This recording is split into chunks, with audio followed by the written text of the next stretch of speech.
Bonjour, bonjour la famille, j'espère que vous allez bien. C'est toujours votre fils et frère le dozo intellectuel.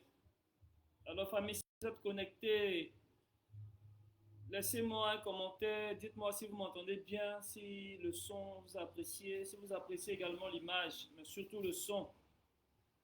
Nous allons poursuivre aujourd'hui nos séries de conférences sur la santé mentale de la femme africaine. Femme noire, femme africaine, haute homme ma mère, je pense à toi. Et nous avons une pensée profonde pour toutes nos mères, toutes nos femmes, toutes nos sœurs, toutes nos épouses, d'ici et là dans toute l'Afrique, l'Afrique profonde, l'Afrique riche, l'Afrique authentique, l'Afrique culturelle, multimillénaire. Voilà, tous nos villages, toutes nos villes, tous nos États et le grand État continental. Alors famille, si vous me recevez bien, laissez-moi un message, dites-moi si le son est bon. Que nous débutions cette conférence de ce jour sur le même thème, santé mentale de la femme africaine. Avec le sous-thème aujourd'hui, Bible contre tradition. Ce sera l'occasion pour moi de montrer, de lire dans le texte. En réalité, j'en parle souvent, mais aujourd'hui, je vais lire dans le texte les récits qui nous viennent de ces mythes étrangers, de ces religions étrangères et les mythes qui nous viennent de notre tradition. Vous allez pouvoir mesurer, vous allez pouvoir évaluer.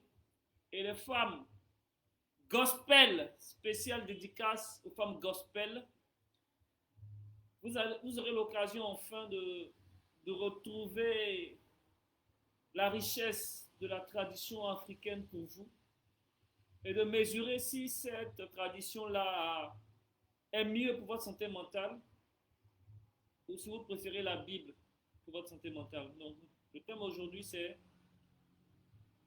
santé mentale de la femme africaine. Quel est l'impact de la Bible? Quel est l'impact de la tradition?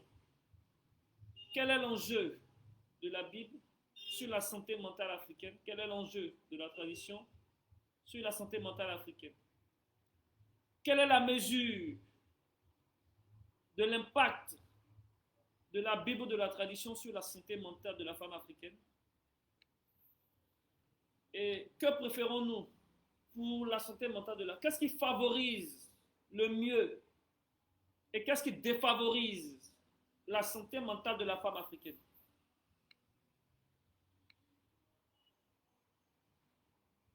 Otep, mon frère, Tripotep à toi. Alors, j'espère que tu me reçois bien. Laisse-moi un commentaire. Dis-moi si tu m'entends bien, si tu apprécies l'image et le son avant que nous entrions dans le vif du sujet. Famille, c'est toujours votre fils et frère le dozo intellectuel. Vous savez, je suis engagé depuis 2020 exactement. Je suis engagé sur le terrain du panafricanisme. Cela m'a pris 2 années de recherche et d'études de 2018 à 2020. Mais en juin 2020, j'ai décidé de me consacrer entièrement. Merci mon frère Aka. J'ai décidé de me consacrer entièrement à la cause de mes ancêtres, à la cause de ma terre. Et depuis cette époque, je suis engagé auprès des écoles, auprès des élèves, auprès des étudiants, pour la promotion de la science et de la culture, car j'estime que ces deux leviers-là sont stratégiques pour que nous puissions atteindre le statut de première puissance mondiale. Parce que c'est ça l'objectif, c'est que l'Afrique devienne la première puissance du monde. C'est l'occasion pour moi justement de rappeler que cette vision-là en fait dérange tellement de personnes. Il y a des personnes qui ne comprennent pas pourquoi elles ne sont pas aptes à épouser la vision de l'Afrique première puissance du monde. Pas plus tard que ce week-end, j'étais avec un ami et on discutait comme ça. Quelqu'un que j'apprécie énormément, qui a une forte mentalité, qui est vraiment percutant sur tellement de sujets. Et je lui dis qu'il faut que l'Afrique soit la première puissance du monde dans tous les domaines. Il me dit comme ça, lui, il est d'accord pour tout, sauf sur la question religieuse. Il dit, mais comment? Lui-même, il n'arrive pas à expliquer pourquoi il n'est pas d'accord pour que l'Afrique soit la première puissance du monde sur le plan religieux. Voici ce qui fatigue aujourd'hui nos pseudo-panafricains qui sont chrétiens musulmans. C'est-à-dire, eux, ils veulent que l'Afrique se développe dans tous les domaines. Politique, économie, monnaie, sciences, technologie. Tout ce que tu veux, ils sont d'accord. Mais dès que tu abordes la question de la religion, de la tradition, de la spiritualité africaine, là, ils ne sont pas d'accord. C'est là, c'est-à-dire qu'ils te sortent un argumentaire, tu as l'impression qu'ils ne sont jamais allés à l'école. C'est-à-dire qu'ils sont intelligents. Hein. J'ai fait même une vidéo là-dessus où j'estime que, j'appelle ça l'intelligence du 7e jour, où j'estime que les gens sont brillants dans tout, sauf quand ça concerne l'Afrique. Là, 1 plus 1, ça fait plus de 2. Ils perdent complètement leur repère. Bon. Tant qu'on n'a pas mesuré avec des données scientifiques l'impact de la religion sur le développement, et tant qu'on n'a pas montré par A plus B pourquoi la religion ne contribue pas au développement, pourquoi voulez-vous que nous on abandonne le champ religieux? Pourquoi voulez-vous qu'on abandonne le champ de la spiritualité? Non. En réalité, la spiritualité, et je vous le dis, c'est montré à bien de niveaux déjà, et j'aurai l'occasion de vous montrer cela dans mes conférences, que la tradition, la spiritualité, la religion d'un peuple contribuent à 200% au développement. Parce qu'en réalité, l'humain, c'est la motivation qui le fait. Quelqu'un peut avoir l'argent comment, mais s'il n'est pas motivé à te donner, il ne va pas te donner. Quelqu'un peut ne pas avoir l'argent, mais s'il veut te donner, il est prêt à entrer en brousse pour te donner. L'humain, c'est d'abord la motivation. C'est ce qu'il y a dans son cœur qui le motive à travailler. Quelqu'un peut être compétent, s'il n'est pas motivé, s'il n'est pas patriote. Au contraire, lui-même va venir gâter. Et c'est là l'enjeu le plus primordial au niveau de la religion, de la spiritualité, de la culture, de la tradition. C'est la capacité à motiver l'individu. Aujourd'hui, nous avons une situation dans laquelle nos femmes sont démotivées. Elles sont des malades mentales qui se promènent.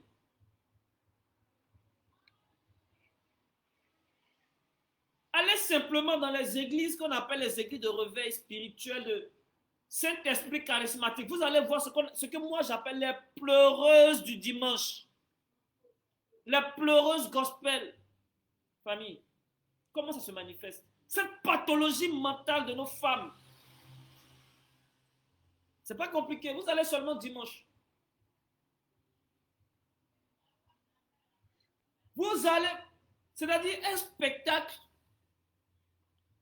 Si on filme ça seulement, on met ça, bonjour 2026 là.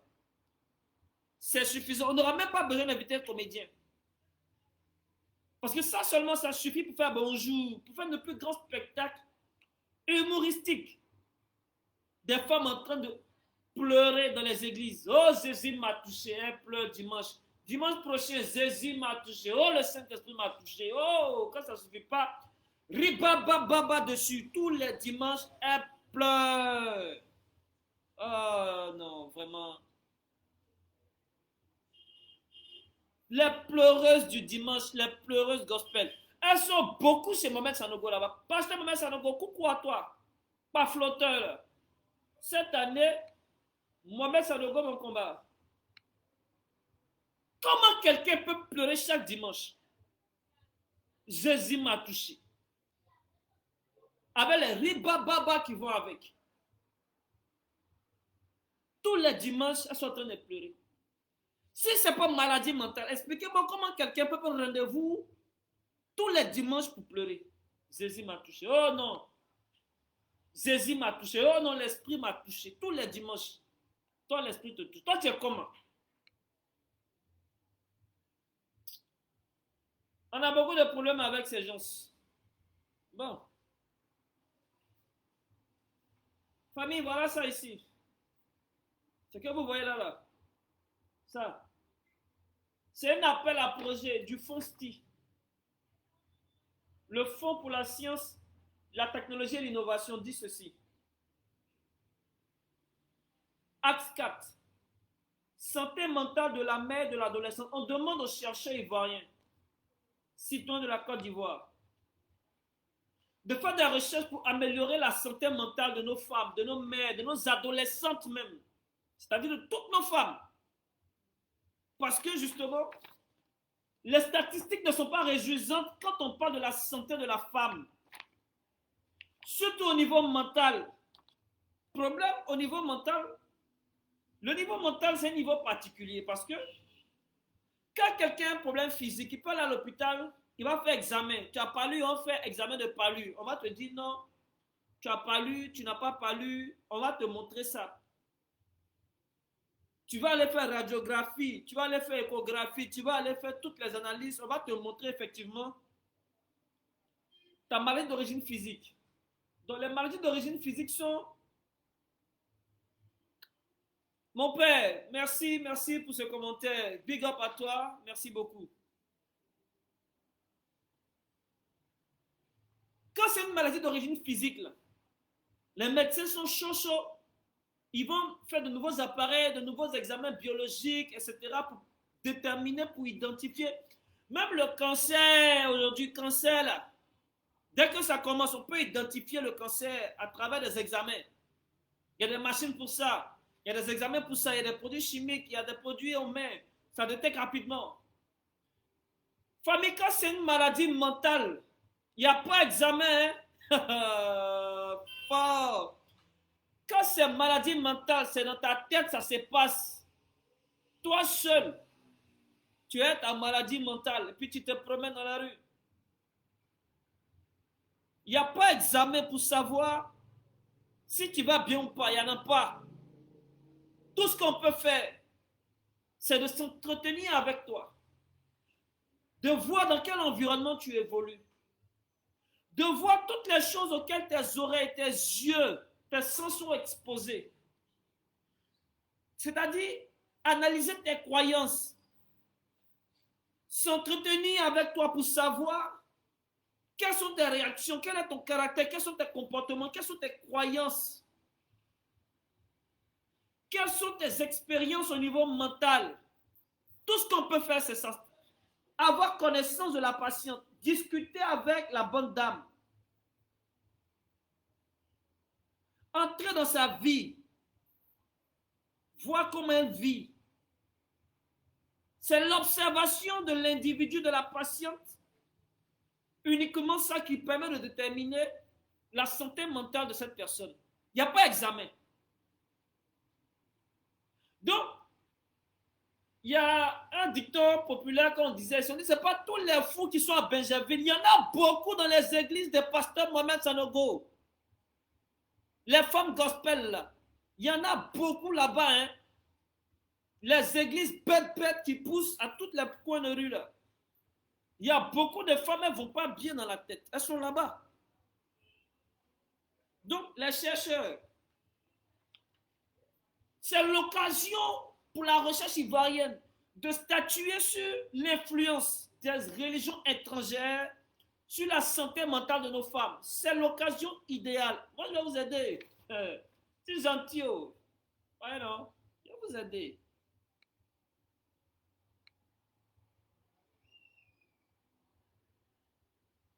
Famille, actuellement dans mon live là même, là, il y a un expert en coaching,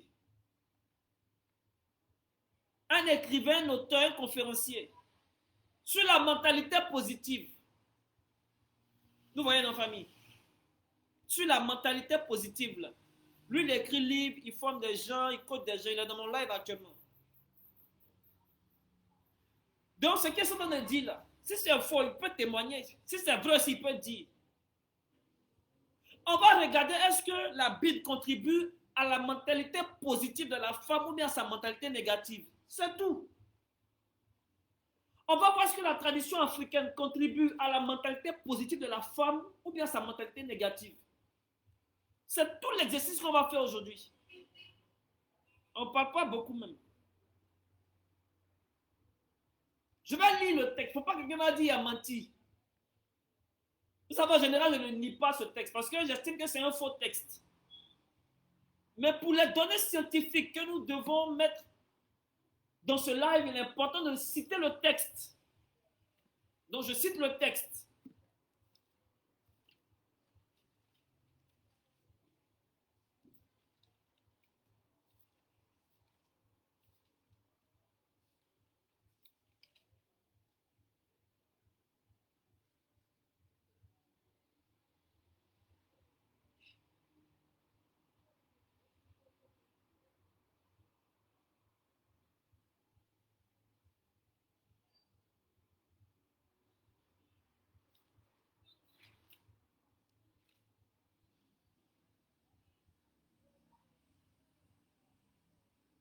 Bon. Genèse chapitre 1. Famille, restez concentrés. Genèse chapitre 1. C'est maintenant ça commence.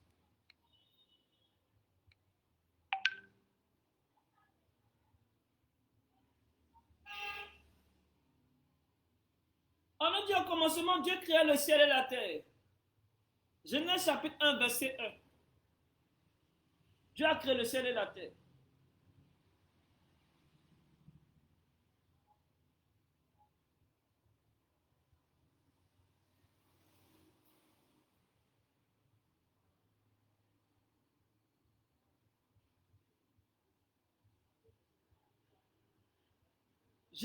Verset 23. Alors le Seigneur Dieu chasse l'homme du jardin d'Éden et l'envoie cultiver la terre qui a servi à le faire.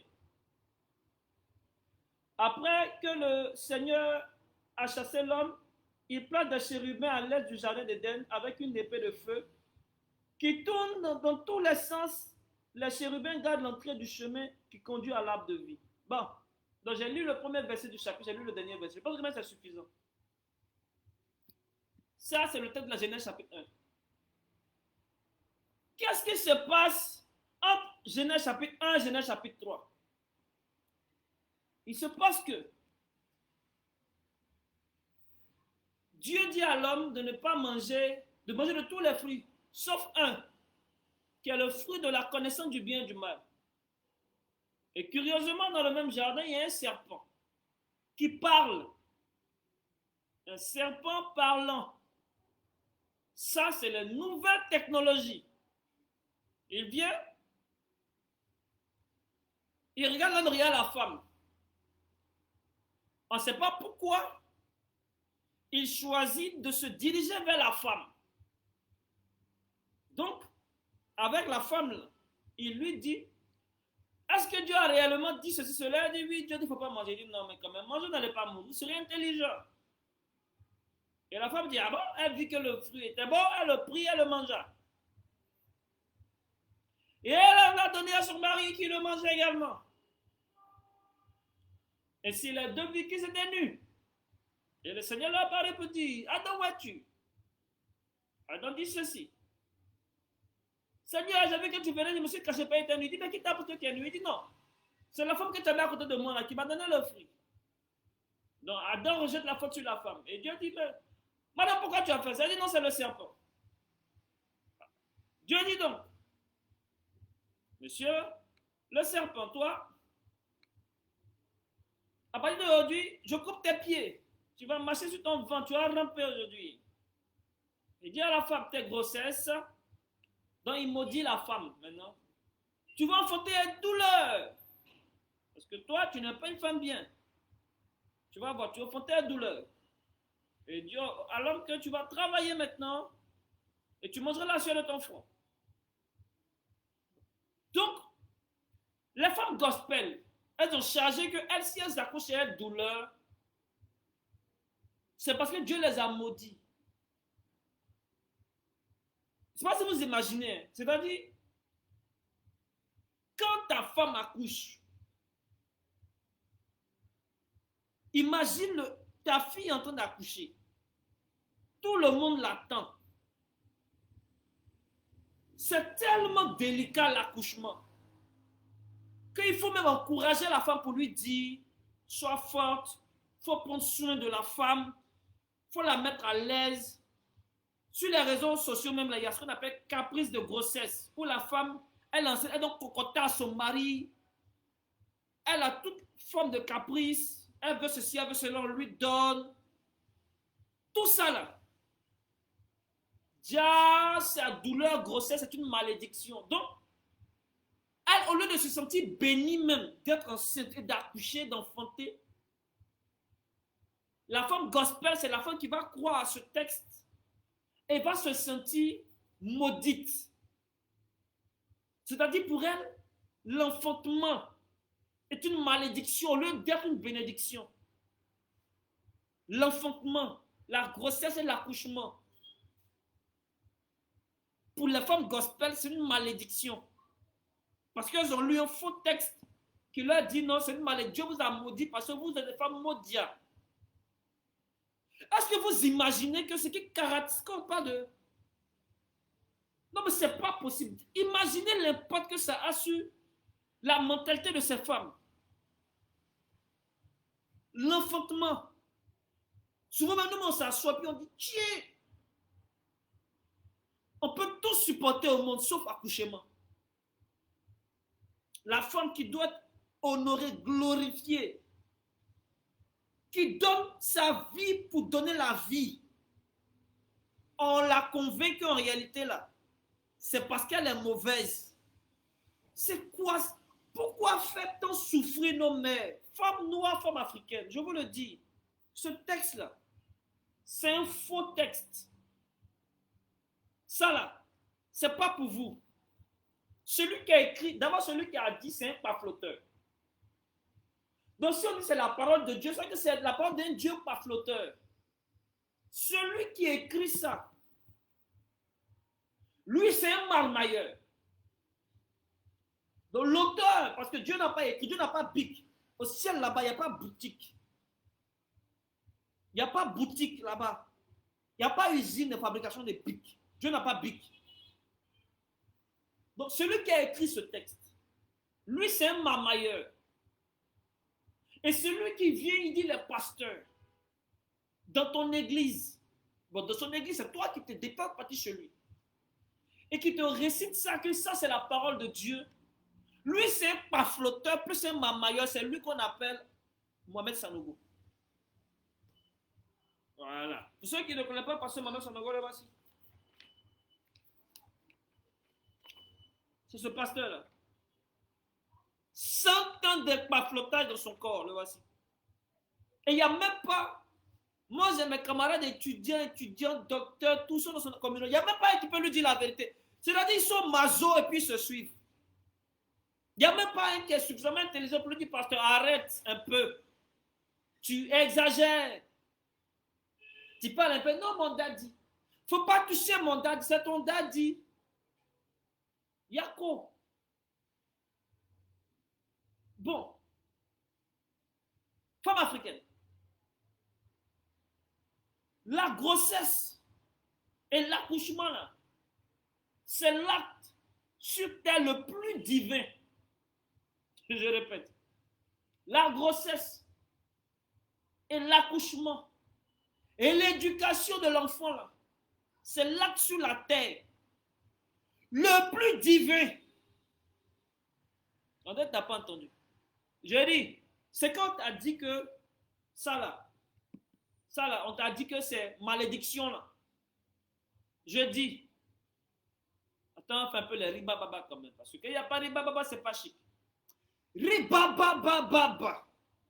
Je dis, grossesse, accouchement, éducation de l'enfant là, c'est l'acte sur terre le plus divin possible. Ça veut dire, il n'y a pas quelque chose sur la terre qui soit plus sacré, plus béni que grossesse, accouchement et puis éducation de l'enfant. Il n'y en a pas. Donc si quelqu'un te dit que c'est une malédiction, dis-lui n'a qu'à aller à sa Bible loin de toi. Et que toi, dans la tradition africaine, grossesse, accouchement, éducation de l'enfant. C'est trois, ça là. C'est l'acte le plus divin qui puisse exister sur la terre et dans le ciel. Même sous la terre, même dans la mer, tout le cosmos, il n'y a pas un acte plus sacré et plus divin et plus béni que ça. Il n'y en a pas. Dans ma famille, nous avons une tradition, et c'est dans toutes les familles, on appelle ça sortie de bébé. On n'a pas dit baptême, mais il dit sortie de bébé. C'est pas la même chose. Sortie de bébé. Tellement on honore cela. Chez nous, c'est la plus grande fête de notre famille. C'est-à-dire, le jour où tu es fêté là, et tu as appelé, non, il y a sortie de bébé. Sortie de bébé. Il faut courir, tu as venu. Il faut réserver ta place en même temps. Chez nous, c'est la plus grande fête. Parce que on a compris que ça là, il n'y a pas son deux sur la terre. Enfant, grossesse, accouchement, éducation de l'enfant. Il n'y a pas son deux sur terre. Femme noire, femme africaine. Vous êtes donc des créatures, des créations naturelles les plus divines. Parce que vous réalisez l'acte absolu de la divinité. Vous êtes les plus belles de la nature parce que vous réalisez l'acte le plus beau de la nature. Vous êtes les personnes les plus bénies parce que vous réalisez la plus grande bénédiction qui est la vie en elle-même. C'est ça la vie. Toute la dynamique de la vie se résume autour de la grossesse, de l'accouchement et de l'éducation de l'enfant. Toute la dynamique de la vie se résume à ça. Quelqu'un va venir te dire que ça c'est malédiction. Et toi tu vas croire. Dès qu'une femme entend que ça c'est malédiction, ça veut dire quoi? Ça veut dire qu'elle est déjà affectée sur le plan de la grossesse. Elle est déjà battue mentalement quant à l'accouchement. Comment elle va prendre donc soin de l'enfant là qui pour elle est issue de malédiction? Elle fait comment? Femme noire, femme africaine.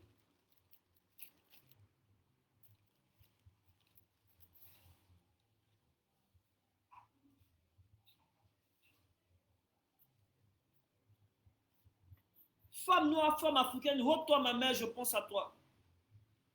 Ça simplement, les premiers chapitres de la Bible c'est la maladie mentale assurée pour nos femmes.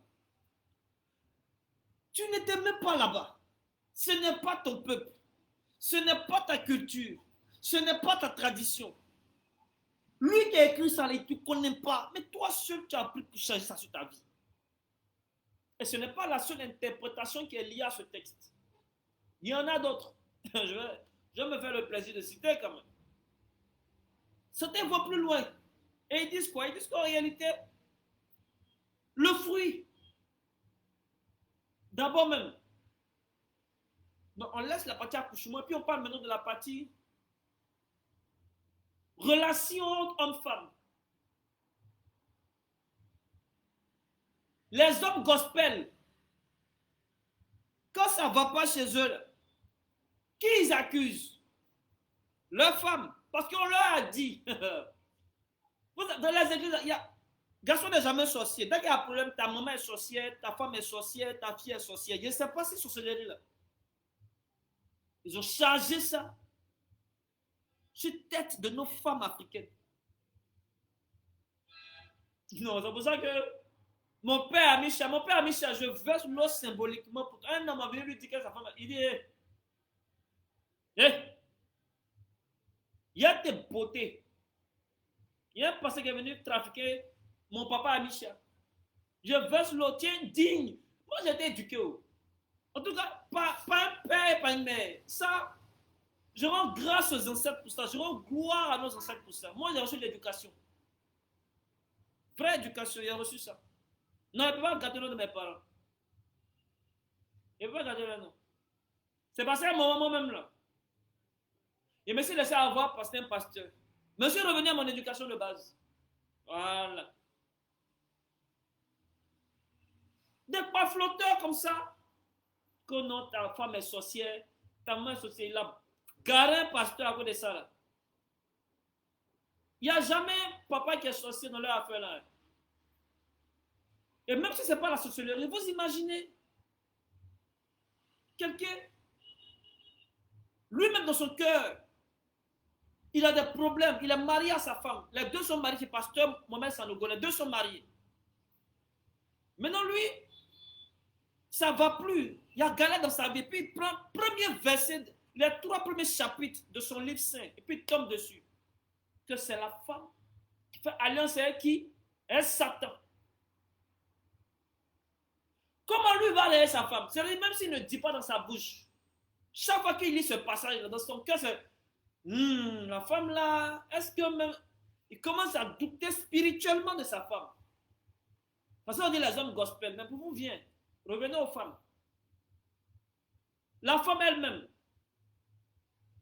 On est en train de construire la mentalité positive. Aujourd'hui là, même dans chanson des gens, on dit qu'il faut avoir la mentalité positive, il faut croire, il faut avoir, tout le monde le dit, les coachs, tout le monde le dit, mentalité positive. Les femmes gospel, elles sont là et puis quand il y a quelque chose à dire. Nous les femmes, nous on sait qu'on est mauvaises. On dit comment? Elle dit aïe. C'est pas elle qui a donné la pomme à Adam. C'est pas elle qui a trahi Adam. C'est pas elle qui a piégé Adam. Satan même ne pouvait rien faire à Adam. C'est pour ça qu'il a choisi Ève. Parce qu'il sait que Ève, là, voilà la mentalité des femmes gospel. Je dis au Fausti, le Fausti, c'est pas la peine de vous fatiguer. Dites directement que les chercheurs là, ils n'ont qu'à aller dans les églises gospel. Ils n'ont qu'à aller chez pasteur Dama. C'est ça, non? Sanogo. Elles sont beaucoup là-bas. Les femmes gospel malades mentales. Elles sont là-bas. Comme une femme. On met tous les moyens possibles pour que vous ayez des mentalités positives. Elle, pour elle, la femme est mauvaise parce qu'elle a lu un texte. Juste un texte suffit. C'est pas possible. Juste un texte, ça suffit pour lui, toi te dire la femme. Donc tu vois plein de jeunes filles avec tout le potentiel intellectuel. Intelligence adore chez elle. Mais pour elle, nous les femmes on est mauvaises. C'est pas la femme qui a donné fruit à Adam. C'est-à-dire, le virus de la mentalité négative biblique les a contaminées à toutes, systématiquement. C'est ça qui encourage le pasteur Mohamed Sanogo à se tenir droit devant un public nombreux, constitué de femmes à majorité même. Et puis il dit, une épouse n'a pas de vision ni de mission propre. Sa mission et sa vision se résument au projet de son mari. Elle, c'est bois lui la soulever pour mettre chez lui. Elle ne parle pas haut. Elle ne réfléchit pas haut. Elle est là. Elle est la bonne gospel. Vous souffrez haut. Oh, c'est dur. Hein? Toi, tu es bois. Toi, c'est caillou, on a déposé à la maison. Tu n'as pas mission, tu n'as pas vision, tu es là. Il ne faut pas te chercher. Hein? Faut rester là. On te soulevé, on te déposé, toi tu es là. Toi tu es là-haut. Donc je lui ai rappelé que Madame Katia Kamara là, elle n'a pas volé pour être ministre et puis pour être président d'institution. Marie tout connaît là. Elle n'a pas volé pour être ministre. Hein. C'est un décret. Elle a vision. Des femmes gospel qui sont dans ton église là. Ça, elle, tu peux dire, c'est bien, on te regarder pour dire, Il ne faut pas parler de mon daddy. Ton daddy dit que toi, tu n'as pas vision. Si toi, tu as vision, quitte ton daddy là. Viens dans la tradition. Femme gospel. Yako, Dieu, tu allais faire papier, tu es médecin. Tu as fini papier. Un plaisantin, il s'arrête devant toi et dit que toi, tu n'as pas vision. Puis tu dis Amen. Pourquoi? Parce que chez lui, quand Dieu a créé l'homme pendant 6 jours, et il est tellement paresseux, ce Dieu qui se cache quelque part là-bas, il est tellement paresseux que quand il finit de créer tout, il doit dormir, il dort toute une journée. Il dit non, jour du Seigneur, il dort. C'est paresseux ce gars. Non, c'est dans tous les jours. 5 jours, c'est dans les terrains. Lui, il dort. 6 jours net, il dort. Ça t'en va faire beaucoup de temps si tu dors. Et donc, on dit à nos femmes que dans le plan de Dieu, puisque dans la vision de Dieu, de leur Dieu gospel, un Dieu pas flotteur gospel, dans leur vision, Dieu, lui, n'avait pas le plan de créer la femme. Donc, si Dieu n'a pas le plan de te créer toi-même, comment toi tu peux avoir un plan pour ta vie? Puisque le plan pour ta vie doit tenir compte également de ta croyance en ton Dieu. C'est ça l'aspect psychologique. On parle, tu gommes ta bouche. Dieu a créé l'homme. On ne sait pas si l'homme a vécu 1 an, 100 ans, 1000 ans avant de créer la femme, on ne sait pas. Le jour où il a vu que l'homme s'ennuyait, c'est le jour où il a créé la femme. Donc la femme n'est la réponse qu'à l'ennui de l'homme. Ça veut dire s'il n'y avait pas ennui là. Les femmes gospel là, dites merci à ennui. Hein? C'est pas possible. Moi, je parle et puis ça me fait mal. Coucou, maman Sanogo. Pas flotteur là. Va se donner. Faut les voir. Yep, pelele, ça y est, fouka fouka. Pas flotteur comme ça. Donc je répète.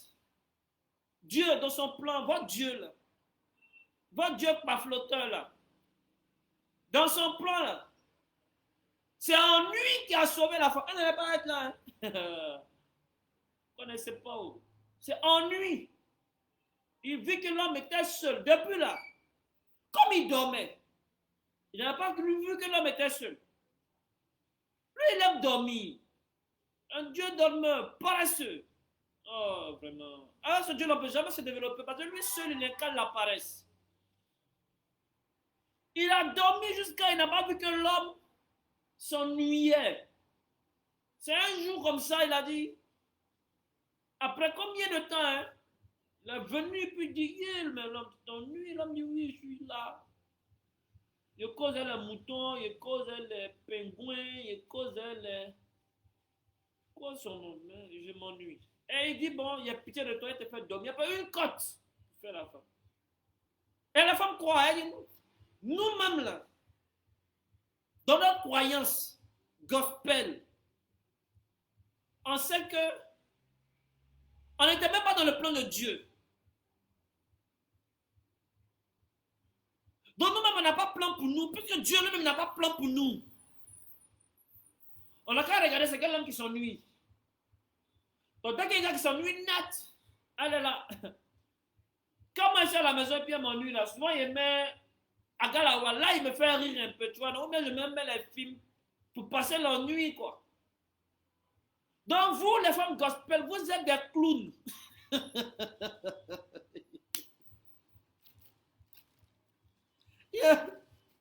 Yuri, ça finit pas. Vous êtes des clowns. Vous êtes venus amuser l'homme parce qu'il s'ennuyait. Tu vois un peu, non? Hein? Le magnifique. Comment s'appellent nos humoristes là? Tous nos humoristes, big up à vous. Tripotep à vous.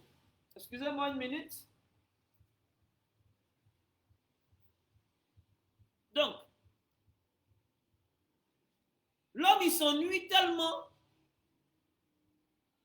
que pour combler l'ennui chez l'homme, combler sa solitude, on va la femme. Donc le projet, c'est juste pour que l'homme ne s'ennuie pas. C'est même pas pour faire les enfants. Hein? Parce qu'ils ont duré dans le jardin d'Éden. Là encore, c'est une autre affaire. Donc, je vais terminer de parler dans l'ennui de l'homme. Femme, c'est toi, tu crois que toi, ton existence est justifiée par l'ennui de l'homme. C'est que toi-même, tu t'ennuies. Change de vie. C'est pour cela qu'elle, chez elle, c'est le mariage. En fait, tout est lié. Quand Mohamed Sanogo s'arrête devant vous et puis il dit, cette année, l'onction de mariage, c'est parce qu'il a déjà pris le temps de construire quelque chose, un fondement. C'est ça, il peut s'arrêter pour dire des bêtises comme ça. Une année de mariage. Onction de mariage sur vous. Et puis il faut les voir. Amen. Amen. Amen. Mon daddy. Il est en train de tuer ta mentalité, ton daddy là. Il est en train de faire choukouya à ton cerveau. Tu sais pas où. Amen, mon daddy, amen. Femme noire, femme africaine. Oh, toi, ma mère, je pense à toi. Ça, c'est pas ma maman. Moi, ma maman, là. Vous la connaissez pas bien, vous êtes dit, oh. Je peux vous prêter ma maman 8 heures, pas plus. Parce que après, quand même, il faut qu'elle vienne travailler pour moi aussi. Vous allez voir ce qu'on appelle une femme de vision.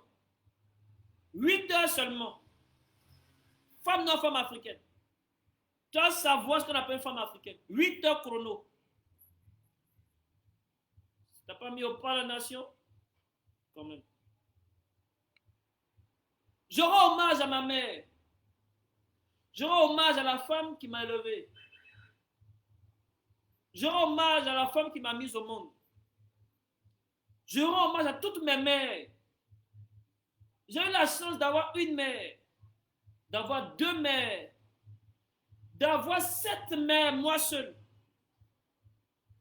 Et le nombre ne fait qu'augmenter.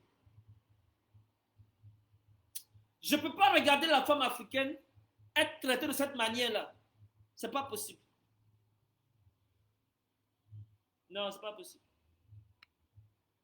Il faut défendre la valeur spirituelle de nos femmes, quand même. Il faut défendre la valeur intellectuelle de nos femmes. La valeur morale de nos femmes. Il faut défendre l'intégrité mentale, la santé mentale de nos femmes. Ça là, c'est pour rendre nos femmes malades.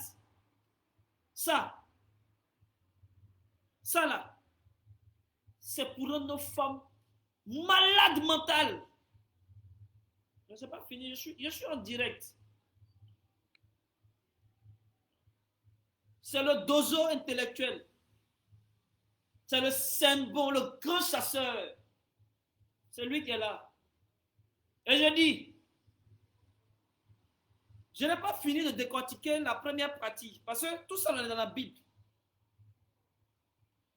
J'ai abordé l'aspect des relations homme-femme.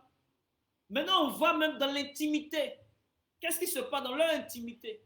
La femme, il y a des interprétations comme chez les banamistes, où beaucoup de pasteurs vont dire qu'en réalité, le fruit, pas eux, ils ont la révélation. Vous savez, nous, on n'a pas la révélation. Donc, quand on parle, on dit on ment. Nous, on n'a pas la révélation. On n'a pas le Saint-Esprit. Ceux qui ont la révélation, là, ils disent que le fruit n'était pas fruit. Parce que le serpent n'était pas serpent.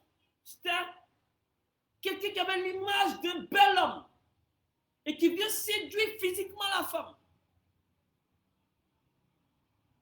Il vient la breaker et elle lui donne le way.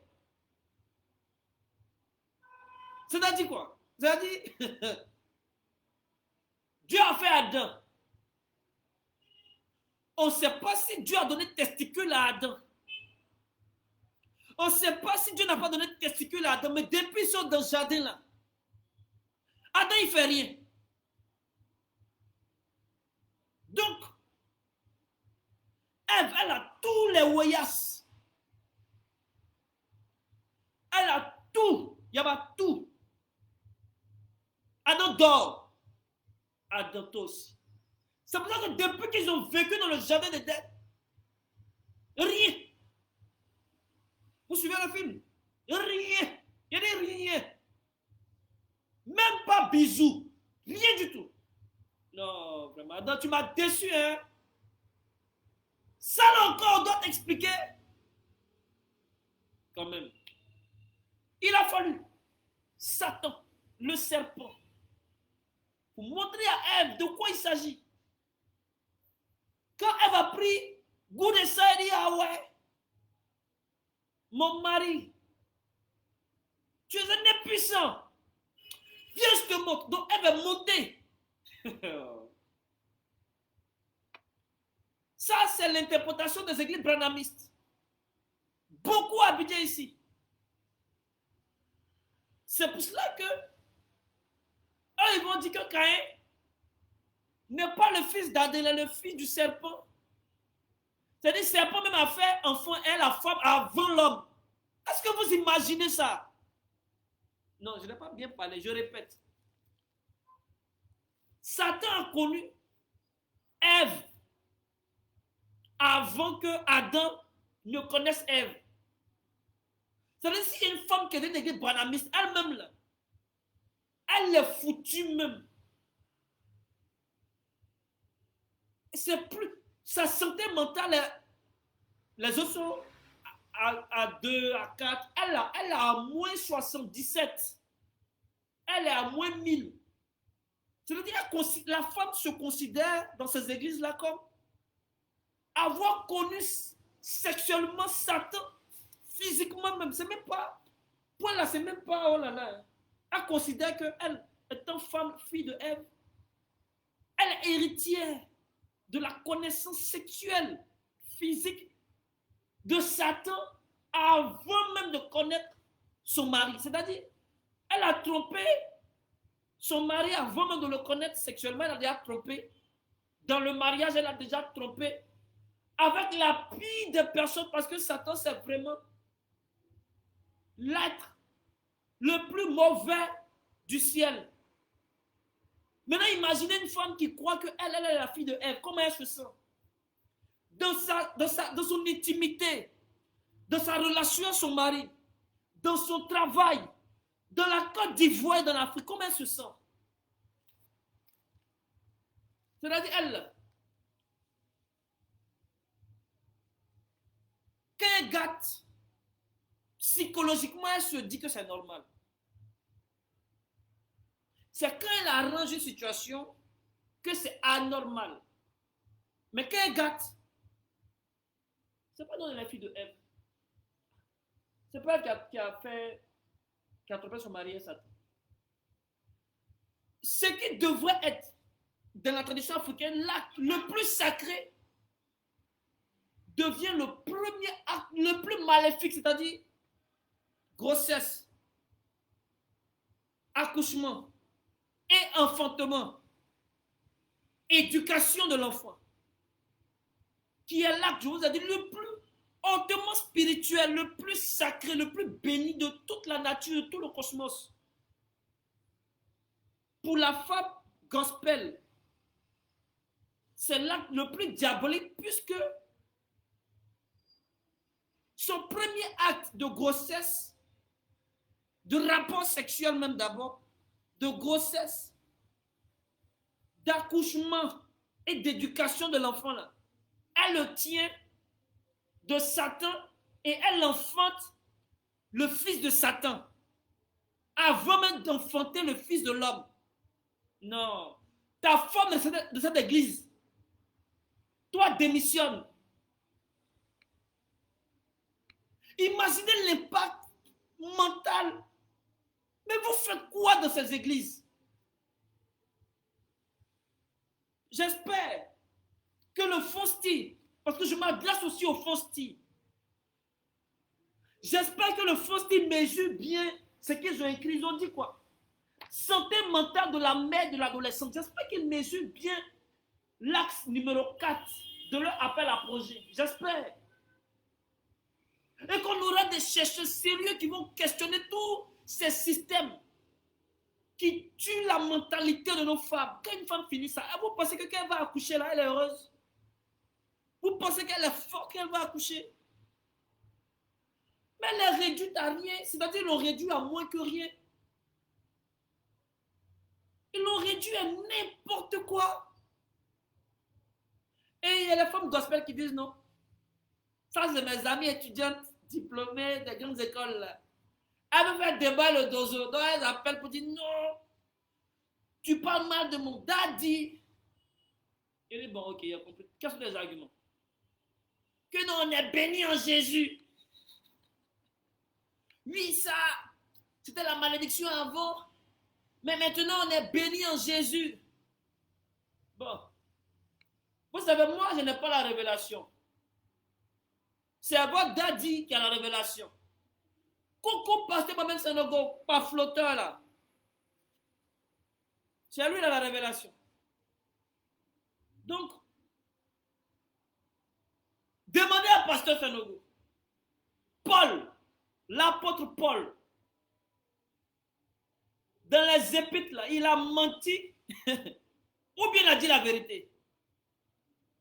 Demandez ça à pasteur Mohamed Sanogo avant de commencer le débat.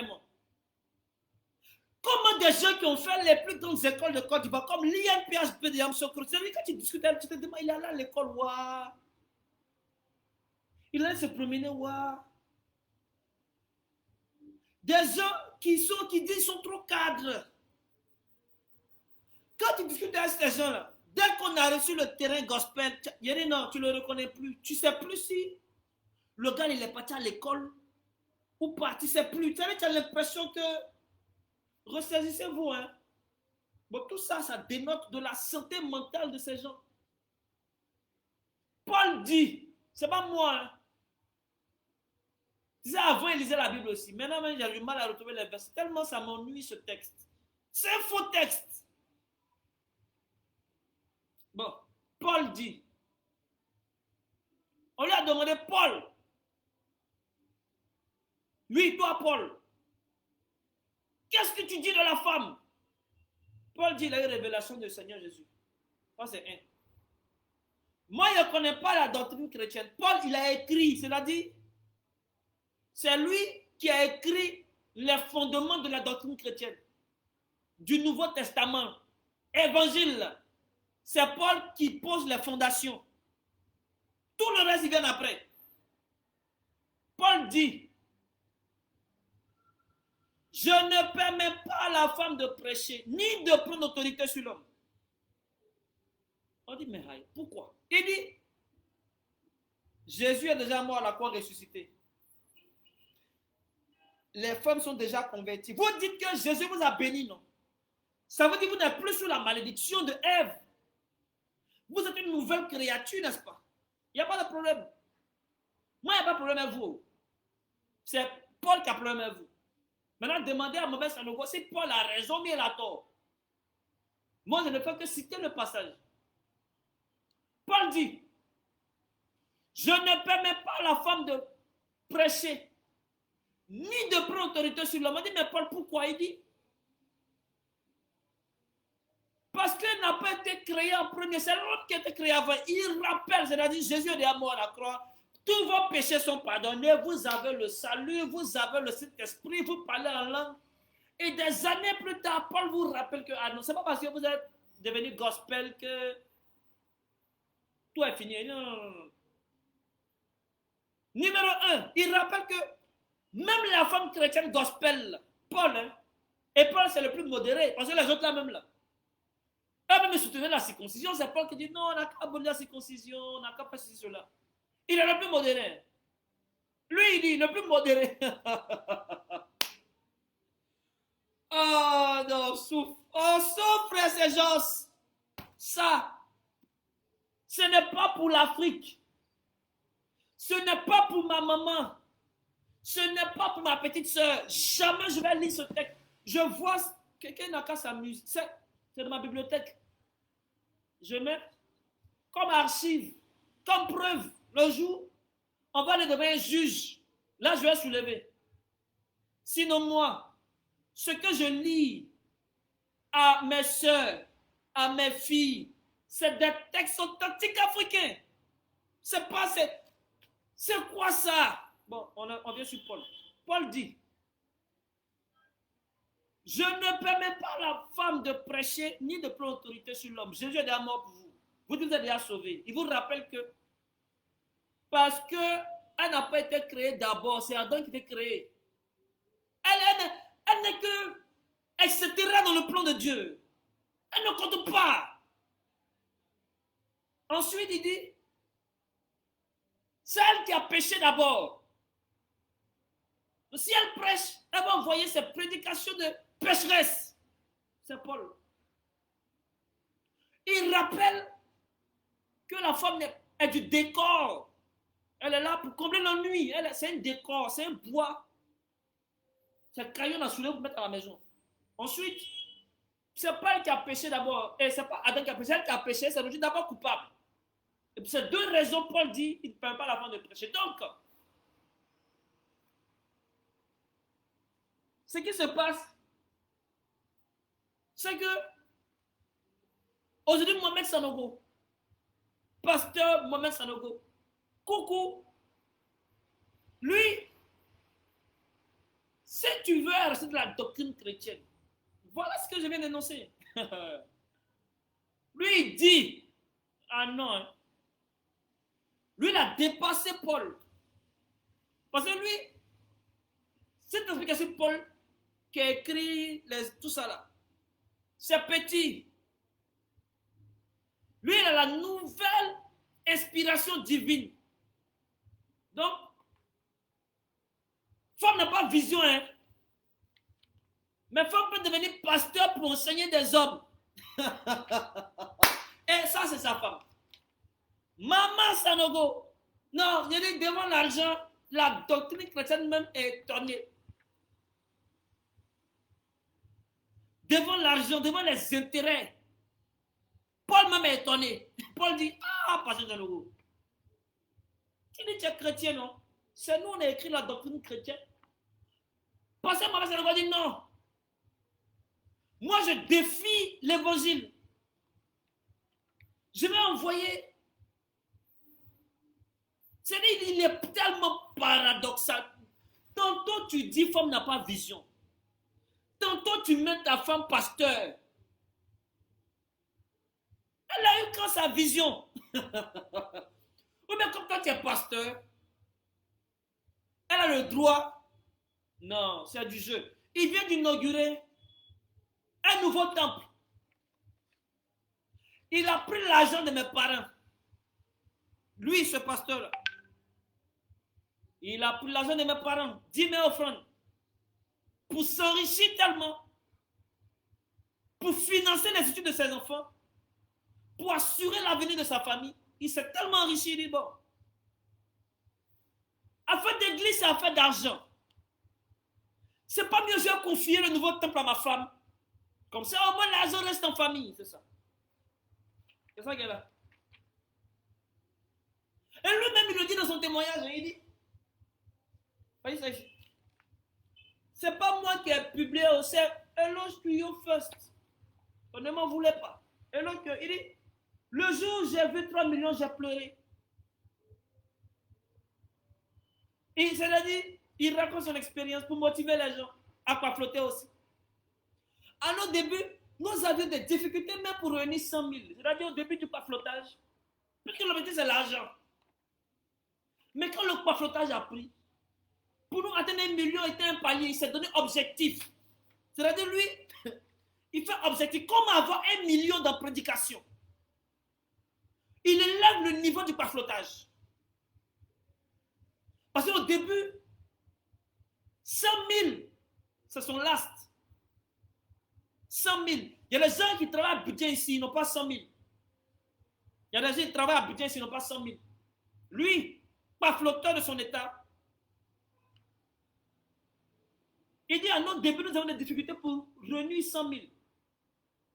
Donc, atteindre 1 million était un palier. Lui, c'était un objectif. Il faut que j'atteigne. Comment, quel message je vais prêcher aux gens pour atteindre 1 million? C'est de ça qu'il s'agit. Ensuite, mais par contre, à un moment, Nous avons franchi ce palier. Puis celui des 10 millions, c'est-à-dire dans par flottage, dans ta dîme et tes offrandes, que tu ne veux pas prendre pour assurer la vie de tes enfants, tu t'as donné à qui a assuré la vie de ses enfants là. Lui, il dit, quand il a fini 1 million, là, il dit c'est petit. Je vais à 10 millions. Après 10 millions, il passe à 100 millions. Après 100 millions, c'est comme ça qu'il construit ce temple. Donc, quel est l'évangile qui va me donner l'argent? Voici le bilan d'un homme de Dieu. Voici le bilan d'un homme de Dieu. C'est lui-même qui parle. Et il vous montre comment prier. Lui, c'est prière qui lui donne l'argent. Ce qu'il nous donne là, tu ne vois pas. Toi, quand tu pries là, est-ce que tu donnes 10 000 offrandes? Lui, quand il prie, on lui donne 10 000 offrandes. Ce sont les 10 000 les offrandes. Ce n'est pas faire des prières. Tous les jours, non. Comment parler à Dieu? Comment tu fais? Riba. Quand il est mélangé un peu, riba, ba, ba, ba, ba. C'est fini. Pas de négocier sur ta vie. Tu ne vas pas croire. Il dit, toi et moi, c'est un ensemble. Famille, je viens de présenter le décor pour la Bible.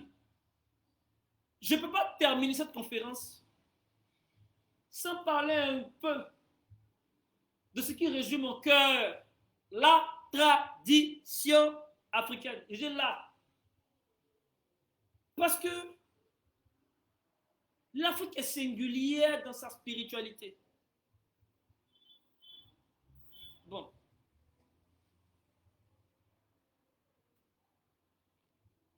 En général, je pouvais parler de la tradition des dents. Parce que j'en ai des documents aussi pour vous montrer. Mais si je parle de moi-même, on va dire oui, voilà, voilà. Comme on veut construire une communauté, je préfère m'appuyer donc sur mes alliés, les Sénoufos. Et particulièrement les Sénoufos pour une deuxième raison. Quand nous sommes allés à l'école, on nous a dit que certains peuples en Côte d'Ivoire étaient matriarcat. En accusant ces peuples de faire une succession par le neveu, le fils de ta sœur. Ce qui n'est pas faux. Mais au moins on a grandi, on doit réfléchir pour pousser la réflexion plus loin. Bon. Donc les peuples notamment sénophos sont dits patriarcats. Et les peuples qui sont dits patriarcats doivent montrer quand même le genre masculin plus fort que le genre féminin. Parce qu'ils sont censés être patriarcats. C'est l'idée qu'on a de loin. Il a fallu donc que j'approche la tradition sénoufo pour savoir de quoi il s'agit en réalité. Et là, je tombe des nues, c'est-à-dire, je lis. D'abord, je discute, j'enquête, je discute avec les dignitaires. Mon grand frère connaît Fongobassa, salut depuis ta position. Mon grand frère Yo Mathias, soit salut depuis ta position. Toute ma famille, Sénoufo, Falana, Kouafougoyon, soit salut depuis ta position. Bon. Je viens et je trouve que ces Sénoufous-là ont une estime de la femme, mais tu ne peux pas. Et ça commence comment? Ça commence d'abord par les mêmes choses, hein, c'est-à-dire, qu'est-ce qu'ils pensent de la femme dans leur mythe fondateur? Pour eux, comment s'est passée même l'organisation de l'homme sur Terre?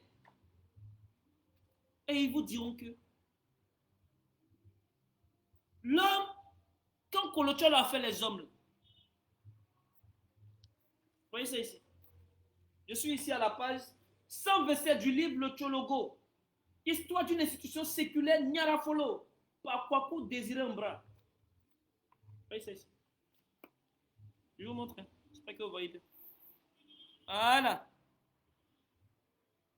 La Katiéléo, la maîtresse de l'initiation. L'initiation dit être pour les hommes. Là. Dans la tête des Sénoufos, ce n'est même pas un homme qui est garant de l'initiation, c'est Katiéléo qui est leur Ève à eux. Leur première mère. C'est-à-dire, voilà où il place la femme. Après Kolocholo, parce que Kolocholo, il est non-genré. Ça ne veut pas dire qu'il est oubi. Ça veut dire qu'il incarne à la fois les deux genres. C'est dans la compréhension fondamentale. Donc, au début de l'univers, nous sommes à un niveau non-genré. Les atomes, là, il n'y a pas femme, il n'y a pas homme dedans. C'est ce que ça veut dire. Il n'y a pas le genre humain, homme et femme, au commencement. Mais, lorsqu'on vient, on se rapproche de l'humain, nous, on prend toutes choses par le genre. Il faut donc réfléchir sur la morale entre l'homme et la femme. Qui incarne la force morale, la force spirituelle? La force morale dans la fidélité, dans le respect des valeurs, dans la santé, dans toute chose qui est bonne au point de vue moral. Chez le Sénoufo, c'est la femme. Raison pour laquelle tout le bois sacré est organisé comme un homme qui rentre dans le ventre de Katiéléo. Tout le bois sacré, c'est-à-dire, l'humain était imparfait. Ils n'ont pas dit que l'homme a péché. L'homme n'est pas pécheur dans la tradition Sénoufo. Je ne suis pas parfait. Ce n'est pas un mal en soi absolu pour dire que je suis péché, j'ai besoin d'un rédempteur. Non. L'homme est imparfait. Toute chose qui existe a une part d'imperfection en elle-même. Parce que la nature est dynamique. On a le mouvement. Même les étoiles du ciel, qui vivent des milliards d'années, finissent par mourir, finissent par se disloquer. Même les étoiles du ciel. Donc l'organisation des éléments de la nature, à un moment donné, va se disloquer. L'homme est imparfait. L'homme n'est pas pécheur. Ce n'est pas une nature pécheresse. L'homme est imparfait. Donc, l'homme peut être atteint de maladies. L'homme peut être atteint de maladies. Et pour donc rendre la santé à l'homme, il faut la médecine. Donc l'imperfection humaine ici, c'est la vulnérabilité humaine. Ce n'est pas le péché. C'est totalement différent d'un homme qui dit oui, je suis pécheur. Les femmes, les pleurer dans les églises, non Seigneur, prends pitié de moi. Tous les jours, vous êtes à l'église, vous pleurez pendant qu'on dit Jésus est à moi pour vous, mais vous pleurez tous les dimanches. Pleureuse gospel. De notre tradition africaine, on ne pleure pas. D'ailleurs, on dit aux hommes, que garçon ne pleure pas. Il faut voir les hommes gospel. C'est Oubi, il pleure dans les églises, Jésus m'a touché, il pleure. Il pleure pourquoi? Non. Dans la tradition, c'est nous faut l'homme imparfait. Et justement, pour combler cette vulnérabilité de l'homme, pour le conduire vers le chemin de la perfection, il faut l'initiation dans le bois sacré, qui constitue le ventre, l'utérus de Katiéléo, la vieille mère. Donc quand un Sénoufo voit une femme, lui il voit la fille de Katiéléo, et un gospel il voit la fille de Ève. Imaginez comment les deux vont traiter leurs épouses. Et puis la conclusion est déjà donnée. Imaginez comment l'un et l'autre vont traiter sa mère, sa femme et sa fille. L'un dira c'est la fille de Ève, qui est une femme maudite. L'autre dira non, c'est la fille de Katiéléo. C'est une femme, une noble.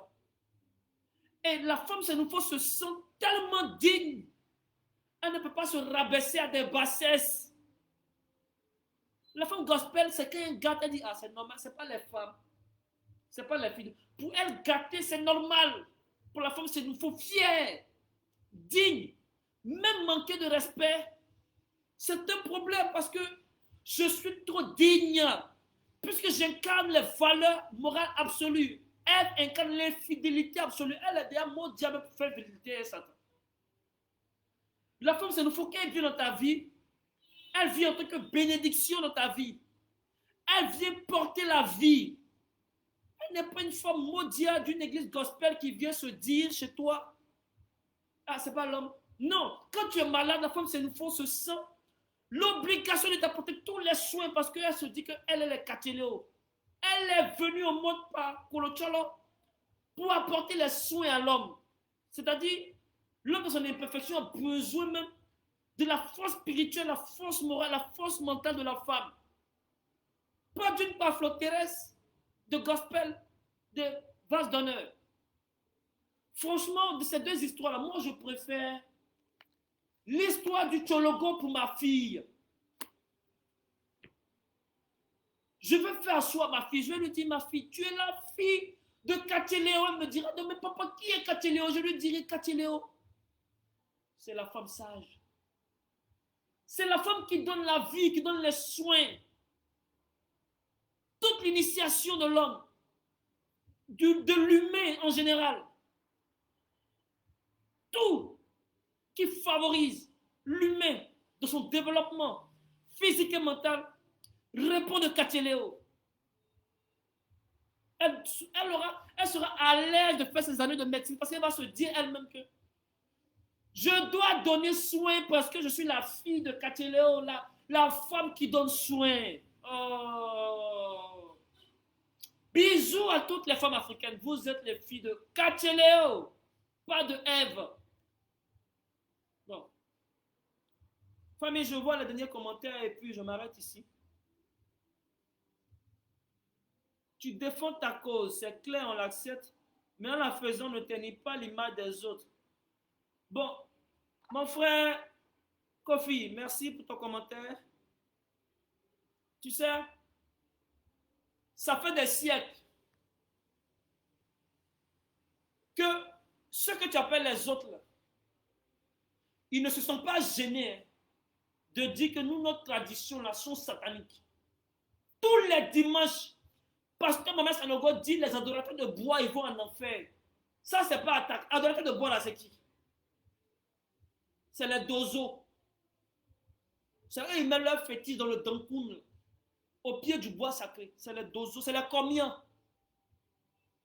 Les comiens qui sont à Nîmes, là, qui sont baoulés, là, qui sont partout, les comiens, là. Voilà, c'est eux que Pasteur Sanogo dit que eux, ils vont en enfer.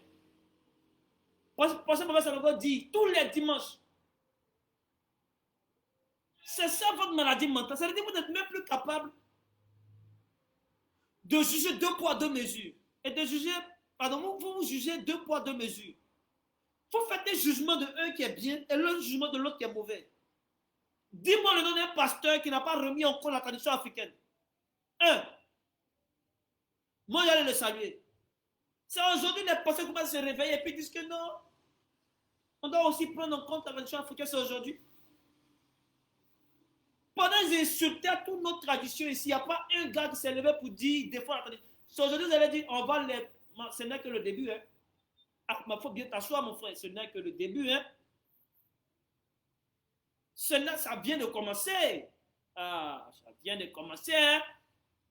On va les attacher. Moi, il n'a pas dit quelqu'un d'autre. Je vais les attacher. Tu es fâché, tu portes plainte. C'est le jour où on va voir si le procureur défend les intérêts de la Côte d'Ivoire, mais de notre pays. Mais comme je sais qu'il est bien formé, j'ai tous les arguments pour me défendre et pour valoriser l'histoire de la Côte d'Ivoire. Un pasteur Sanogo qui n'a même pas niveau CM2 en Côte d'Ivoire, lui il n'a pas. Pasteur Maman Sanogo n'a pas niveau CM2 de Côte d'Ivoire. Donc ne t'inquiète pas. On est dedans, ça ne fait que commencer. Il faut t'asseoir seulement, il faut regarder la suite. Il faut dénigrer. Dénigrer même est étonné. Ok, papa, maman, je vous dis merci. Merci de partager cette vidéo, d'encourager, de sensibiliser nos femmes et nos mères. Aujourd'hui, on est prêt pour les mères africaines. On va vous soulever. Les mamans africaines, on va vous soulever même, on ne va plus vous déposer. Parce que c'est nous qui vous avons critiqué. Ce n'est pas votre faute. C'est la colonisation. Les hommes sont devenus tellement faibles qu'ils voient. Normalement, un Africain, quand il est sur tout le monde dans sa famille, il ne parle pas. Mais quand il est sur sa maman nette, il est debout. Des religions étrangères viennent insulter nos mères, les dénigrer de n'importe quoi. Et nous, les hommes qui devons défendre la valeur morale de nos femmes, on dit Amen. C'est pour ça. Mais aujourd'hui, là, nous, on vous défend. On est prêt pour toutes les mères africaines. Depuis le pays c'est nous faut jusqu'au pays Annie. Même moi, Annie, on est ensemble. Vous savez, on se trouve dans quelques jours seulement. Je suis dans le pays Annie dans quelques jours. Toute ma famille depuis Gaumont. Je devais assister là-bas aujourd'hui, je n'ai pas pu. Toutes mes excuses. On est ensemble le week-end prochain. Vous connaissez les familles. Voilà. Donc, merci à tous. Je suis votre fils et frère, le dojo intellectuel. Partagez vos messages, vos commentaires, vos expériences sur la tradition africaine, sur le développement de l'Afrique, sur la spiritualité africaine, sur la science et la technologie, sur Afrique première puissance du monde, la vision Afrique première puissance du monde. Voilà. Et nous sommes ensemble. Je vais animer ce genre de conférence-là jusqu'à la gare. Voilà, on se va jusqu'à la gare. Donc merci à tous et à très bientôt.